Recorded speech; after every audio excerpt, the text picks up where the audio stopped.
This episode contains sensitive topics. Discretion is advised. Welcome, everybody. Come on in, take a seat. The waitresses will be right around with you. You may notice today they are a little bit more tied up than usual. Of course, you've got me, Puce, your main host. We've also got Alt here tonight. Hi. And with us tonight, we actually have a special guest. Would you like to introduce yourself, Sarah? Yeah, hi. My name is Sarah, and I am a rope aficionado, about a 10-year background in professional training, and much further back interests than that. Well, sounds like you are the perfect person to keep us tied up for the night while Minka's out. You're really gonna do this all night, aren't you? What's wrong with a few puns? It depends on how good the pun is. Well, you can cut out as many as you like. I am going to. Oh, trust me. Rude. All right. Accurate. So Sarah, you mentioned you've been in the industry for 10 years. You said. Yeah, about 10 years for public, actually going to spaces to learn on a technical rather than the fun that one has in the bedroom. All right. So what exactly do obviously when it comes to rope play and being tied up, most people just kind of think 50 Shades of Grey. It's probably the most obvious public display of it all. I'm assuming that's not exactly the best thing to follow. I would call it mediocre. I do appreciate their slight issuance of terror about suspension because that's not a good place to start when you are learning your rope journey. But it did bring a lot of new, interesting people into the community, so I have to be a little bit grateful for that Fakaka movie, book series, whatever we want to call it. Okay. So when it comes to rope play, where do you like to start? For me, I am what is called a switch. I both bottom, meaning I am tied, and I am both top, meaning I tie. And within a scene, the first thing I do, top or bottom side, is negotiate to figure out what our limits are and what our risk profiles are. In rope, risk profiles are everything because what is acceptable to one person's body might not work for another person's body. For example, there is a rather wonderful rope bottom who is a very accomplished pianist. So they need to be tied in a specific way because they can't have some of the risks, such as wrist drop, that somebody else who maybe doesn't use their hands in that type of technical way for a living would be able to do. From there, it is all about figuring out what we want our scene to be. How do we want to make it feel? um, Figuring out, like, if we're playing with an established partner, negotiations have been built upon. We already know what their scene looks like when they're having a good time. We know what the scene looks like when they're having a bad time. But with new people, we ask those questions. All right, so tell me, what does it look like when you're in a scene and you're not feeling it? We ask a lot of in depth questions, both open ended and closed ended, because of the risk within rope and the vulnerability of being tied up. You are literally putting your life in somebody else's hands. You could think that, oh, it's just a fun little scarf thing, but no, this person can tie you to a hotel bed and ignore your safe words. So we do a lot of pre-negotiating. We do a lot of vetting. We do a lot of, well, personally, I do a lot of floor work and pre-work before I go into a place where I'm doing full scenes. I always tell anybody that ties with me as my bottom, the first two times are going to be incredibly boring because we're going to get to know each other. and we're going to stop and visit places. And you might love that place, but we're not going to stay there because I want to see your reactions to these other places. I want to see if this particular tie is good for your body. Do you feel supported? Do you feel pain and comfort? A multitude of different things that you need to learn in order to have a cohesive experience with your partner. It's definitely not a one person only activity. It can be, but in general, an active bottom and a response seeking top work best. And they have the more, I don't think accomplished is the right word, but they have the more fulfilling types of scenes. Okay, so seems like it's very communicative, and you gotta Yes, find everybody's line. That's what I'm def- getting out of all that. definitely. Rope is a very communicative, very emotionally and physically vulnerable type of play. So it's really quite beautiful. It's always good to hear. So which do you have more experience with, being the tied up or the person doing the tying up? I'm about 50-50. I also self-suspend, which is a whole nother category that we probably don't need to go down that rabbit hole. It could be a 3-hour podcast on its own. But yeah, about 50-50. I've traveled for classes internationally, and I've learned from some really amazing teachers that have allowed me and my former partner to kind of switch so I can learn things, and that's pretty rare. So I've been very fortunate to be able to say that even when I'm bottoming, I'm learning like I would as a top. So previously, we've had one of Alt's other friends on who was a bit of a jack of all trades. He did a little bit of everything. It seemed like. Um, They. They, oh, they. yeah, Sorry. they are one of my best friends in this world. So Okay. So you two ever uh, work together or have done work for each other?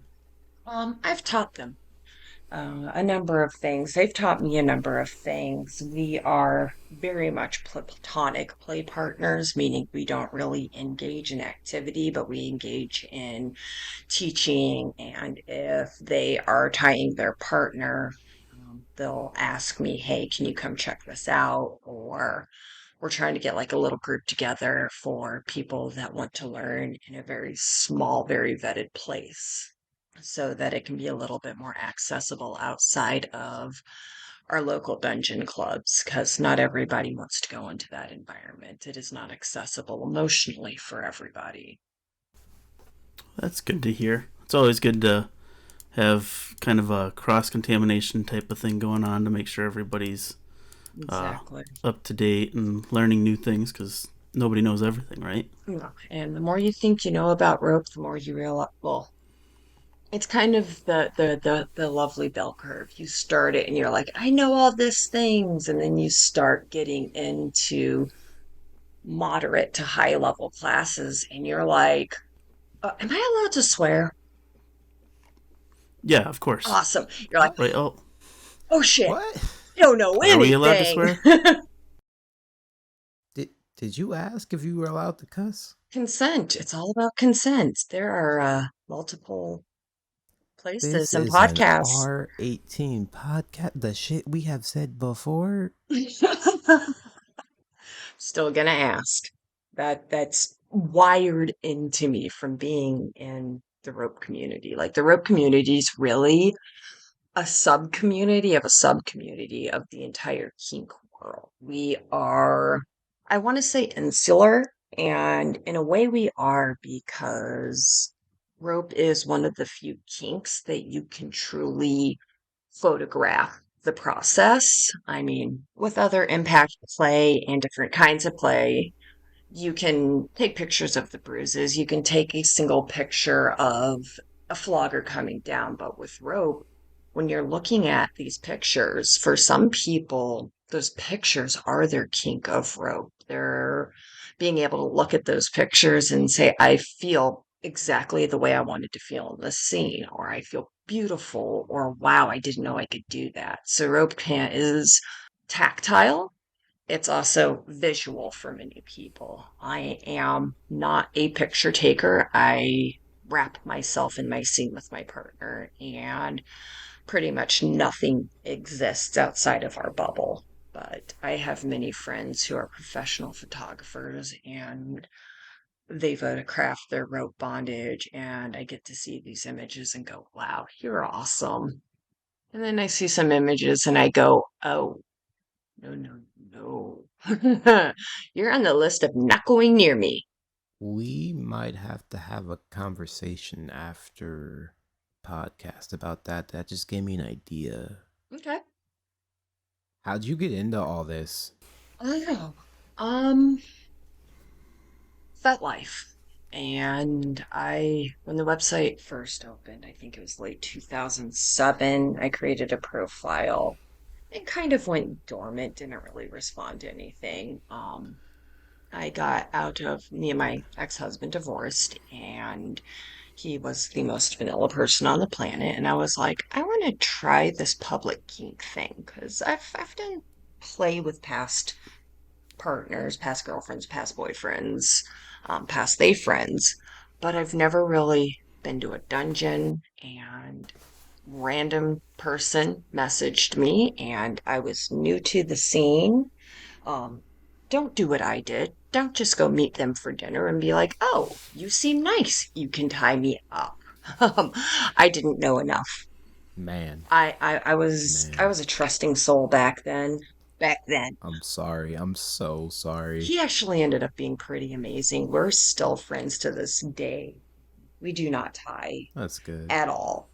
But I got really lucky that I did not get one of the douche canoes out there because there are definitely, in the kink community, you can gain a lot of social capital by being a rope person that posts pictures. You basically become FetLife famous or kink community famous. And there are definitely people within the teacher or the leader role that will abuse that. So I got lucky. He took me to my very first dungeon. It was a place in Ohio, where I used to be from, and never been to a dungeon I'm before. sorry. I'm sorry. No, you I said Ohio. I'm like, I'm sorry. I'm here too. It fucking sucks. actually love it. Like, I grew up moving around my entire life, and some of the people suck, but now I live in a neighborhood where like the kids play outside and it's not just a single shade of human being. We've got a lot more diversity where I'm living, and I get to eat the most amazing food and meet the most amazing people and learn all these cool cultures. I am one of the only people that never complain about living in Ohio because I live where, as they jokingly call it, where they put the immigrants in. I'm not Oh, going to sit. jealous. I love it, the food. Ooh. But yeah, my friend took me there, and I walk into this dungeon. The first thing I see are two people with needles and thumbtacks in their hands, and another person on a table tied Mm-hmm. down, and they were inserting these sharp things into this person's Mm, external genitalia. So that was my first mm. experience, like public dungeon wise. And I was just like, well, Gotta go new. no, I was just like, okay, if that's, that's, I can't really think of anything that'll scare me off after I've seen that. And then I Fair. was like, I want to do needle play. That sounds fun. So somebody made a giant pattern on my back. I'm sure you've seen the pictures of girls and the gentlemen and theys with the corsets on their back and stuff like that. But to try to not digress and go on a tangent, at that dungeon, I met three other people that rope was their focus and developed a pretty good friendship with them and started traveling. 2015, maybe I think I want to say it was my first real intensive. I traveled to Louisville, Kentucky to see Gorgon, who is, they are the one of the best rope educators, rope bottoms, rope tops that I have met. Their depth of knowledge and skill. Like, I think by going to that as my first intensive. So, what an intensive is, it's 3 to 4 days, 6 to 8 hours a day with an instructor. And we're not talking an instructor that leads your local rope group. We're talking about an instructor that is usually either nationally or internationally renowned. So it's an intense experience. And having Gorgon as my first experience gave me a lot of tools to get more out of every experience I had after that. And after that intensive, I was hooked. I went pure neurodivergent, hyper focused down the rabbit hole. And I learned from everybody because every single person knows something I don't. So I really love to ask people that are new, that are doing something, how'd you do that? Because they might have a hand tip or they might have something they've learned outsource that they've connected into rope that's really cool. So my biggest goal is to never stop learning about rope and never stop teaching now that I have a foundation where I can be a good teacher. So, Sarah, you talked about getting into rope play. Rope play definitely seems like something that a lot of people look at and are. I feel like most people don't understand it. What would your like first steps to introducing somebody to rope play be? My first steps are usually asking, what pictures have you seen of somebody in rope that made you want to seek out this experience? That helps give me a really good frame of mind on their part. And it's something that, as a rope bottom, that was one of the first questions asked to me when I tied outside of a partnership. It really like struck a chord and helped me formulate, why do I like to be in rope. So I guess I'd say the first step is figure out what you like about rope. So do you imagine yourself tying the person, or do you imagine yourself being the person tied? Do you like scenes where pictures where it looks like there is struggle, or do you like pictures where there is serenity? Do you like some of the more, what is, it's not the nicest word, but it's called circus rope. So a lot more performative ropes. So people that have been aerialists like me, bringing in performance dynamics instead of just scene dynamics. Build that. And then the next thing, figure out your risk profile. There are so many different ways you can injure yourself, both temporarily and permanently in rope, that once you've figured out what you want out of rope, you really, really need to figure out what risks you're comfortable taking. And you need to figure out how to communicate that with the person that you're tying with, regardless of which side of the slash you are on for this.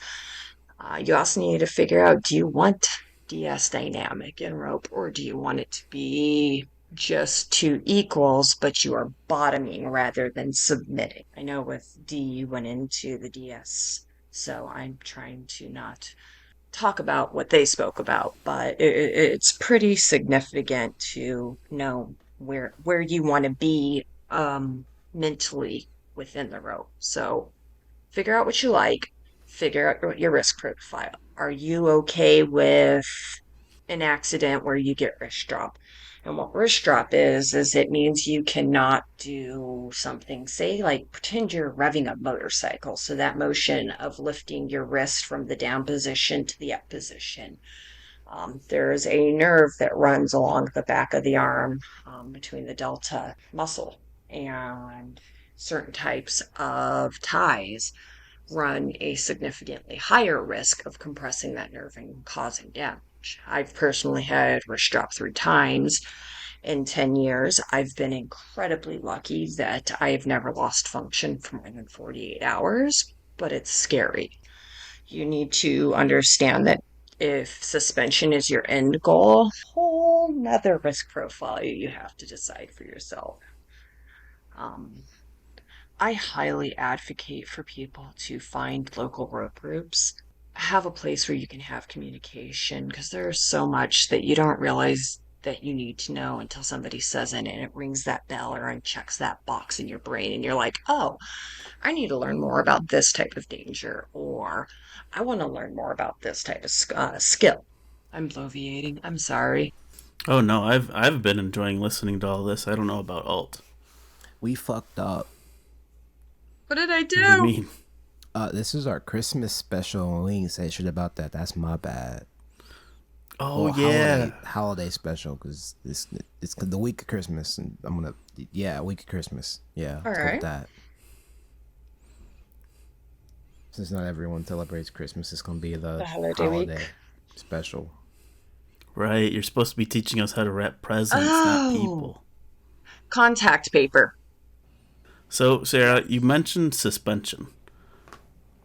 I assume when most people think about rope, they're assuming getting tied up and kind of just more like It a hostage depends. situation tied up.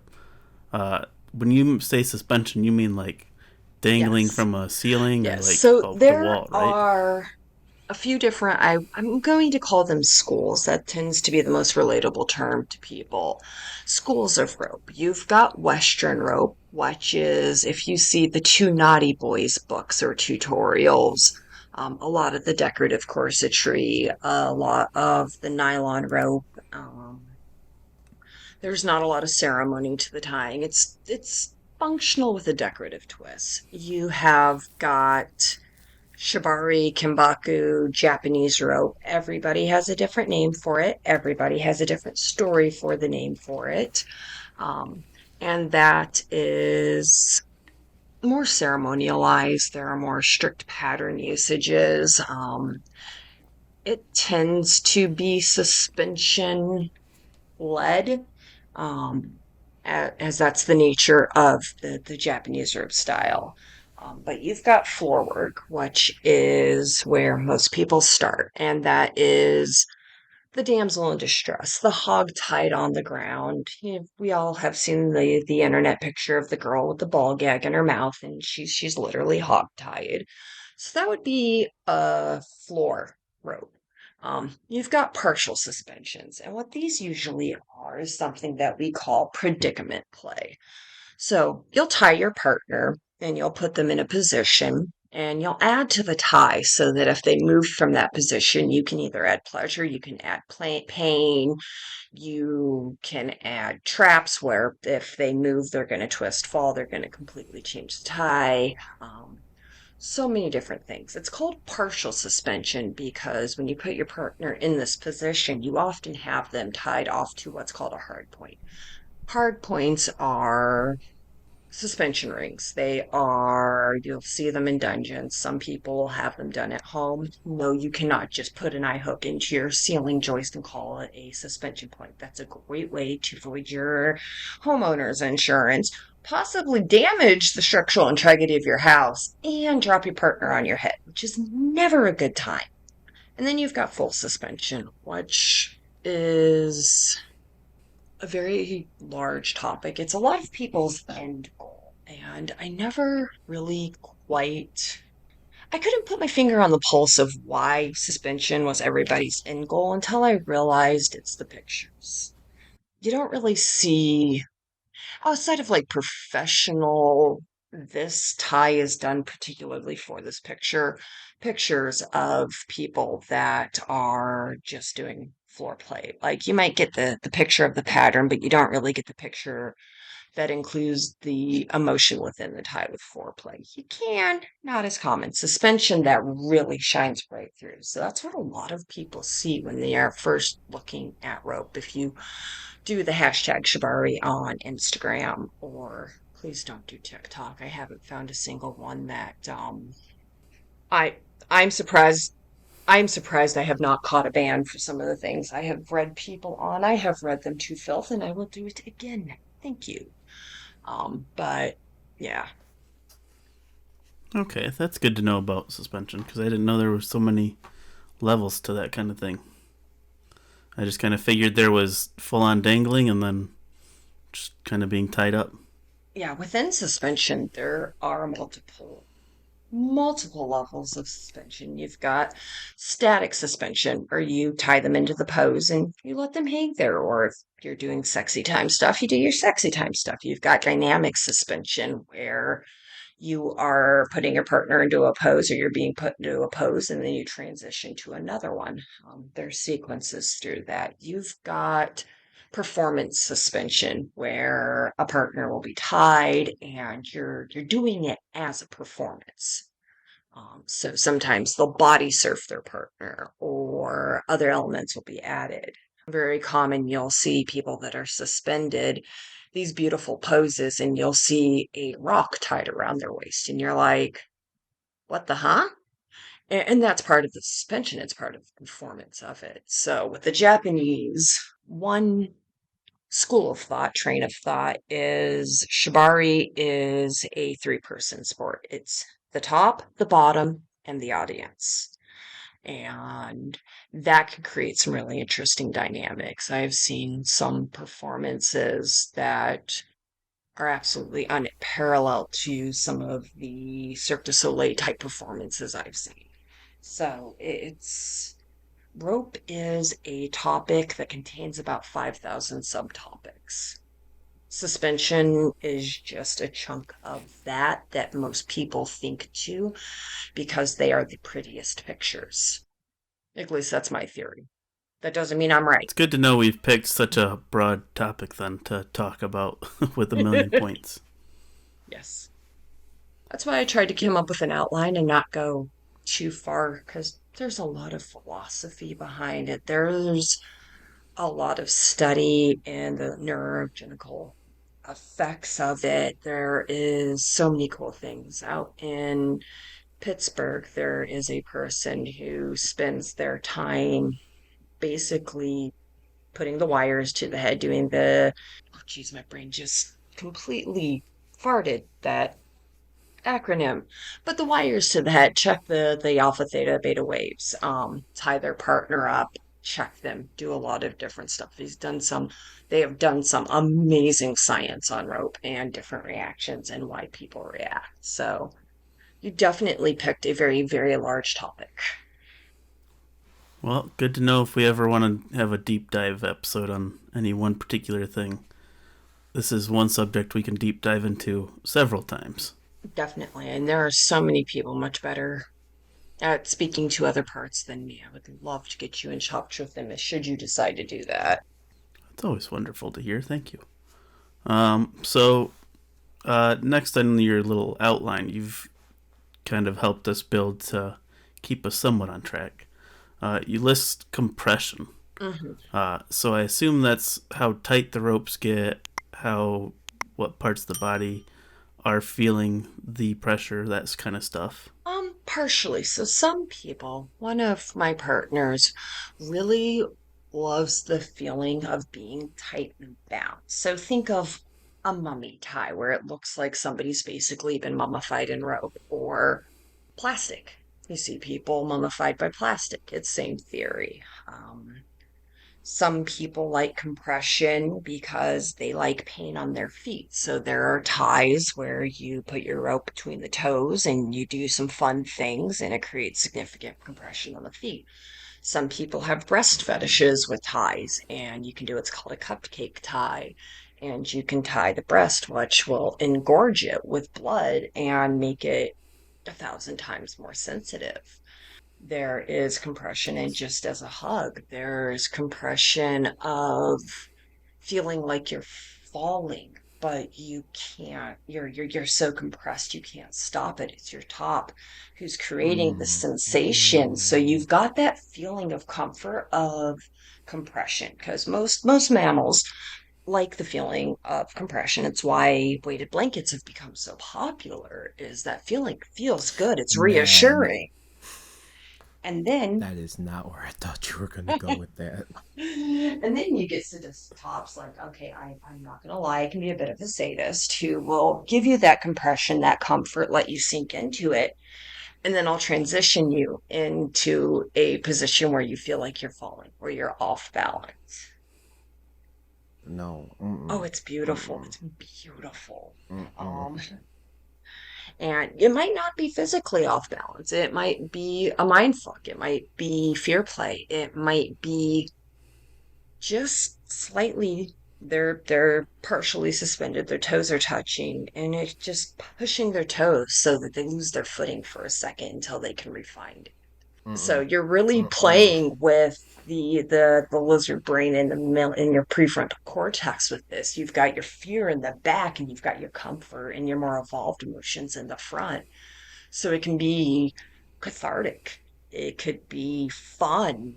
It can be adrenalizing. There's just so many I was just ways. about to say it sounds like people who like to go on roller coasters amped up quite a bit. Yes, yes, there is definitely. Okay, see, but like I'm sitting down. I'm relatively safe. If I feel like I'm just straight about to fall for 20 minutes, I'm gonna be like, listen, this Of sucks. I course, hate this. if you are tying with somebody that you don't know, that you don't have a bond with or a trust built with them, that would be a horrendous situation. If you're with somebody that you have an established relationship, you have an established partnership and a rope together, and you have that experience, I'm not saying you would feel differently. Every single human's different, but the way you feel when you're with somebody that you fully trust in that type of position and the way you feel with somebody you don't really trust in that type of position are two completely different emotional processing mechanisms within the brain as well as physiological responses. There's a lot of psychology in rope. I was just gonna say, listen, like I understand what you're saying, but in that situation, No me gusta. if you let me fall, I'm gonna hurt you. Oh, I I feel don't that. care how well we know each other. I'm gonna beat your I ass. feel And if I that, don't know you, I'm gonna hurt you right? more. My ex and I were at an intensive in Chicago learning from a instructor named Isabella.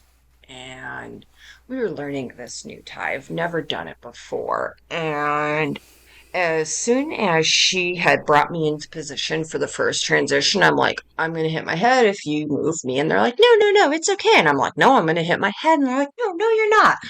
They move me. Whack. That was a fight. That was a fight after that because I'm Mm-hmm. just like, no, no, we're not playing that game. So you mentioned you're a little bit sadistic when you tie people up. Uh, I assume most people, when they think BDSM, think you either like pain or you like to cause pain. I'm assuming, for the most part, that does at least somewhat apply to rope play. But at the same time, it also sounds like it doesn't have to be No, about the pain. rope should never hurt unless it's unintentional. Rope will be uncomfortable. There are things that they're going to suck. They're not going to feel great. You're not going to be like, "Oh, baby, give me more of that thigh cup."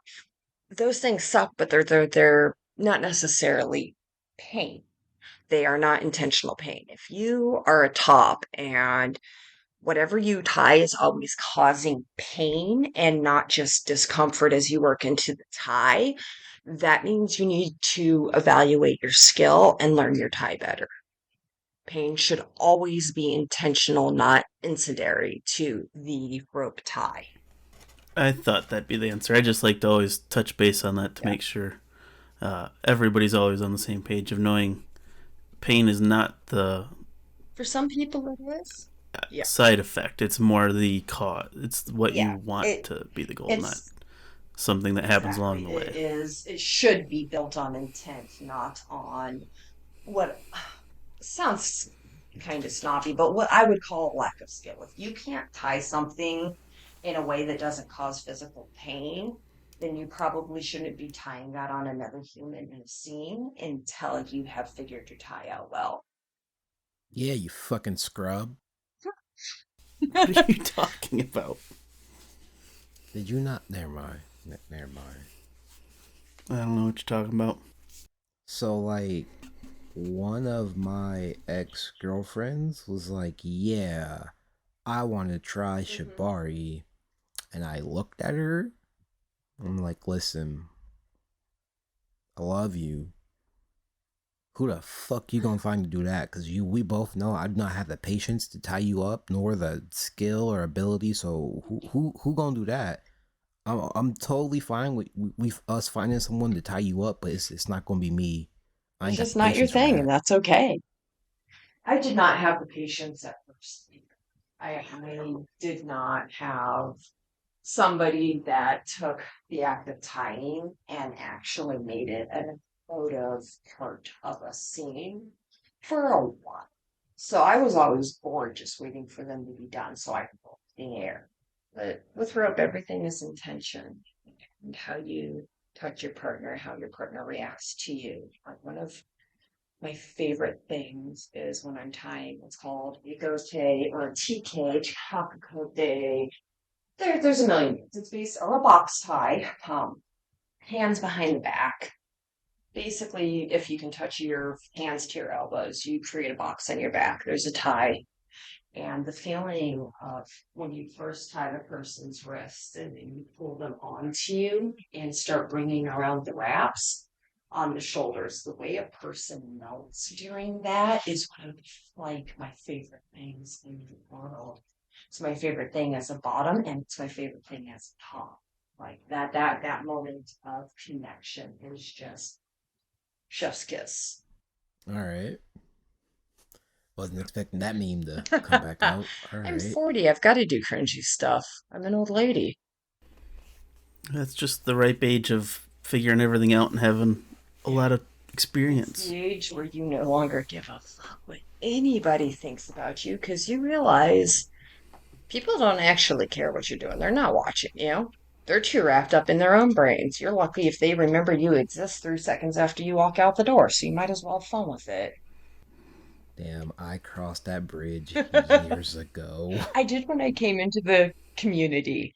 I used to be very body conscious, very afraid of my body not measuring up to societal standards. I got into the community and everybody runs around naked, and now it's just okay, that's a naked body. Awesome. So now I get to tell everybody. That's definitely a pro to the BDSM community. I've found is a lot of people are just are just happy with their body and don't look at Mm-hmm. the person next Yep. to them in It jealousy. can be Man, what's that like? beautiful. It's wonderful. I always joke and say I gave up shame for Lent and forgot to pick it back up. Like freeing yourself of that. It's For perfectly what? acceptable to do. It- Lent. It's yeah, it's a it's a religious Catholic thing. thing. Alt. Oh, that's that Yes. Catholic bullshit. You white people do. Oh, okay. Oh, I'm not a white people. Don't call me white people. What are you? Navajo. All right, I take it back. My bad. I apologize. Yeah, I'm the only white one here this time. Alt. Man, we not gonna get into that again. You mean like every episode? So one question I have that I unfortunately I have seen around on TikTok is the Hmm. different types of rope that people can be tied up using. Okay. All right. So I'd do you love want to to? hear your kind of words of wisdom on that stuff. All right. So you can be tied up with anything. You can be tied up with electrical cords. You can be tied up with clothesline. You can be tied up with dental floss. You can be tied up with Kevlar thread. If you can imagine it, you can tie somebody with it. You Did you say just dental floss? dental They did. floss. Yep. You dental floss if you have a partner that has nipple piercings or is lucky enough to have larger nipples. You can tie dental floss to the nipples, put a little bit of tension on it. I particularly like tying the dental floss and then putting it in their mouth as floss and making it stay there. That's the sadist in me. I really like predicaments. Gotta avoid But that halitosis. true. I actually carry toothbrush and mouthwash in my rope bag because I've had partners whose breath smelled like rank ass, and I'm just like, never gonna go through that again. Never gonna be that person. I've also watched Monogatari. But in general, most people tie with nylon. Nylon's really popular for Western ties. not plugging them, but knothead nylon is considered the cream of the crop for nylon rope. They have an amazing way to dye it. The pros to it is technically weight rated for what you're going to do. Or we're talking about people using half-inch climbing rope or bigger. Um, the cons are because it's slippery, as you pull it across skin, you're more likely to cause rope burns. It also doesn't stick to itself as well as a natural fiber would. So this means you have to be extra careful in what are called frictions and hitches. So frictions basically you're using the friction of the rope against itself to hold it in place. A hitch is like a half hitch. You just tie the rope around and you hitch it in place. Think horses. Um, there is jute. Jute is incredibly popular. You can get it in almost any color, any size. I personally use 6 millimeter rope.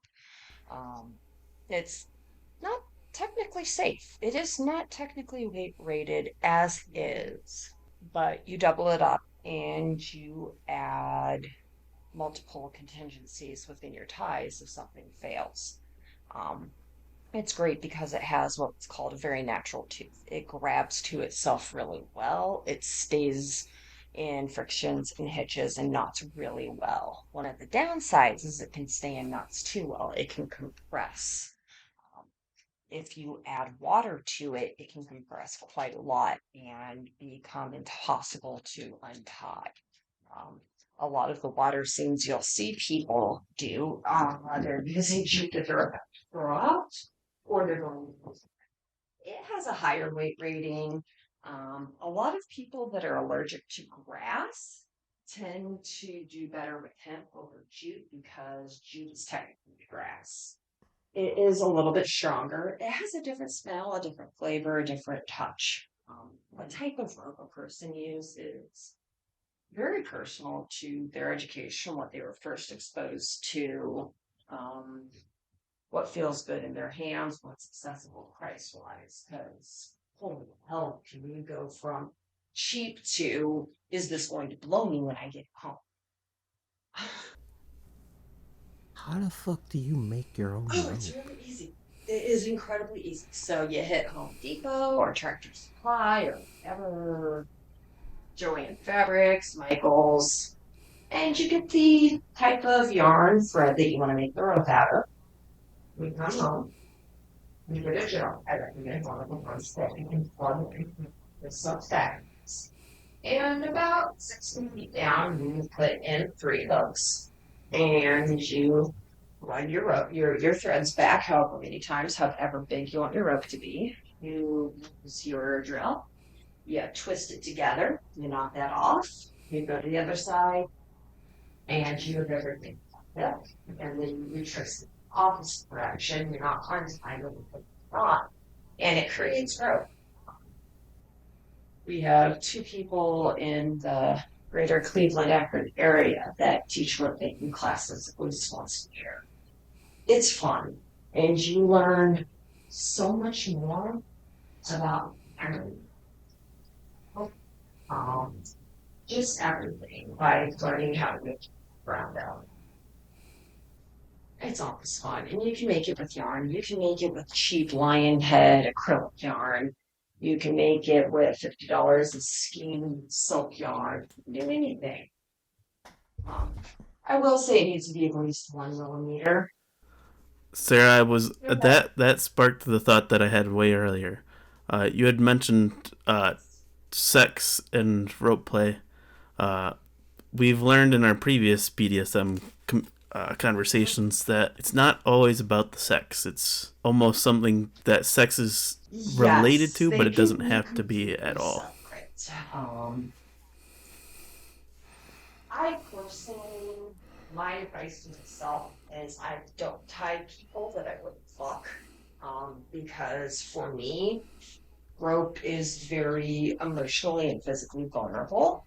So I'm not going to tie some stranger that's like, I like your rope. Tie me. I need to know that person. I need to be comfortable with that person. I need to have some level of trust or I need to have created a place of She's if I were doing road trip stations, both clubs out here usually have what they call sensation stations about twice a year, where you can go in and you can experience flogging or whips or paddles or ropes.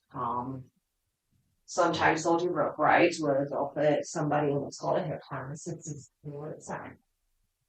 Yes. And they'll let the person sit back into it and kind of suspend themselves. That's not my game. I like tying people and I don't like giving rides, if that clarifies that a little bit. But sex and rope, that's where it started.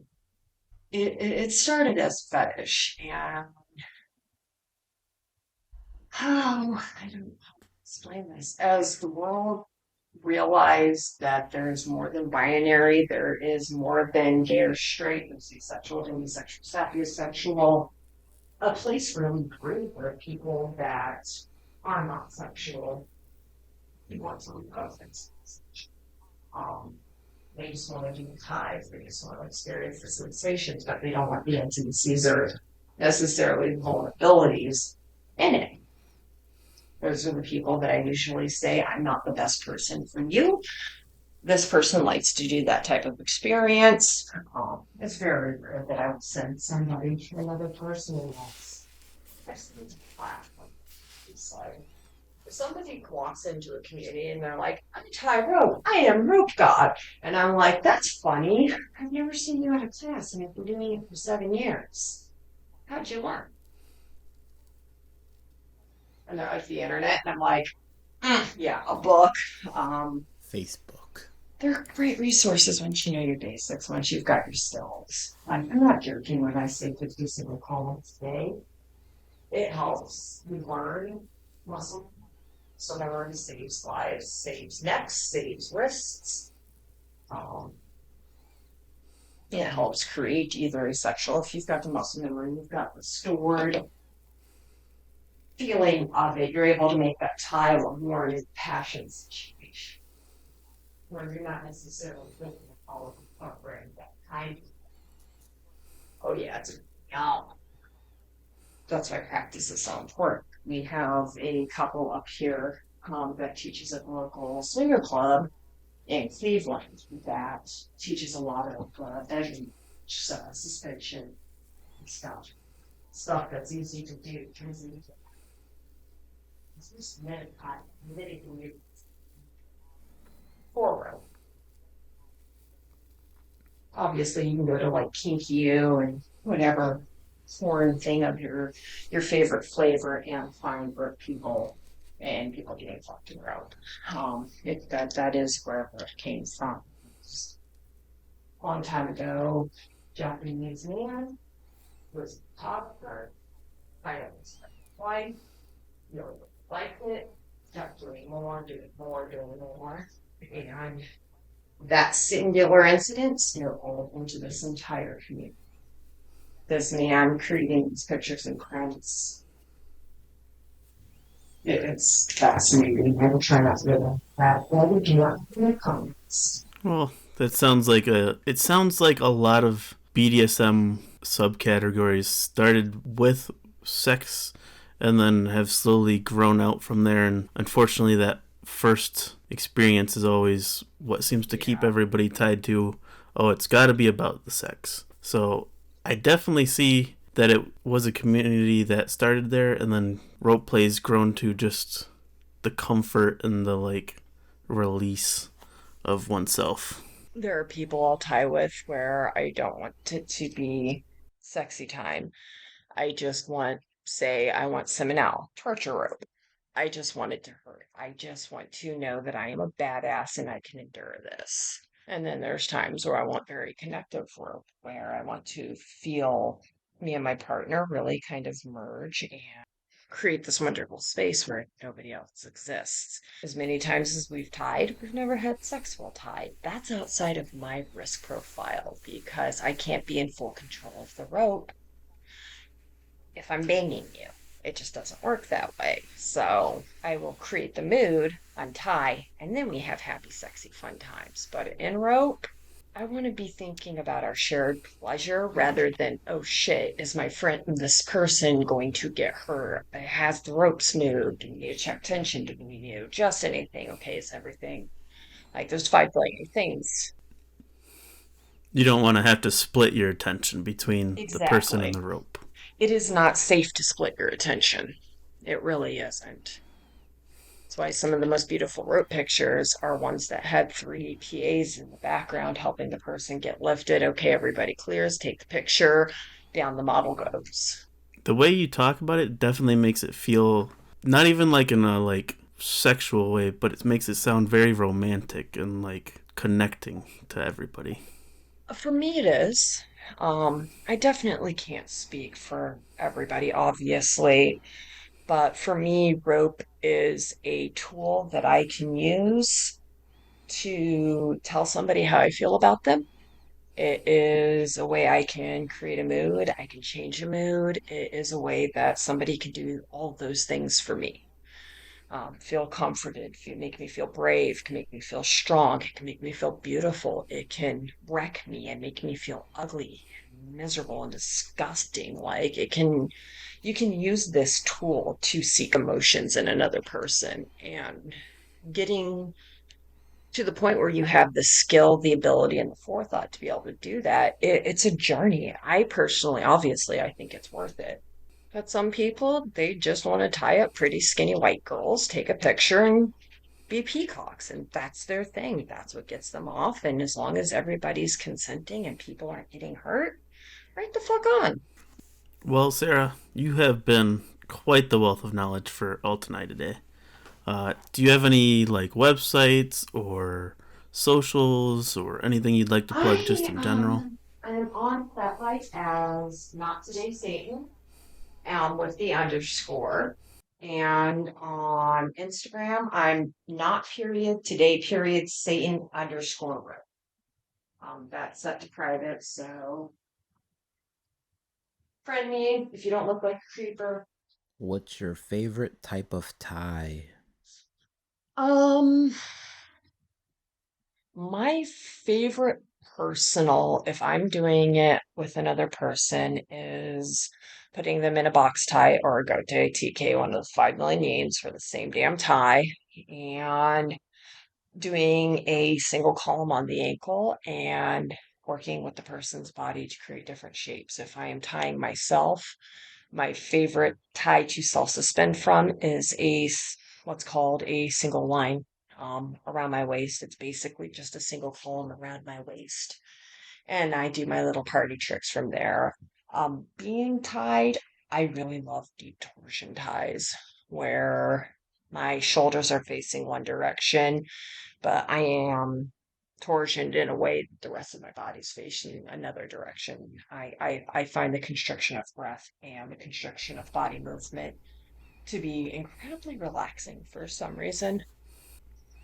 You know, I was gonna be a really big smartass because you just asked what is your favorite Thai, and I was gonna like answer with a Thai dish, but I don't know any Thai Ooh, dishes. that's Weak, horrible. weak. You're weak. You How could uncultured you? fuck. The I best mean, type of tie mm, is him tie. I've been building that up for the Oh, last you hour. that's a suck. good one. That's I a was good like, one. how do I fit this in? I was gonna say mango sticky rice. Literal. That's my favorite tie. Well, I'm glad we all had a dumb joke to contribute at the in the end there.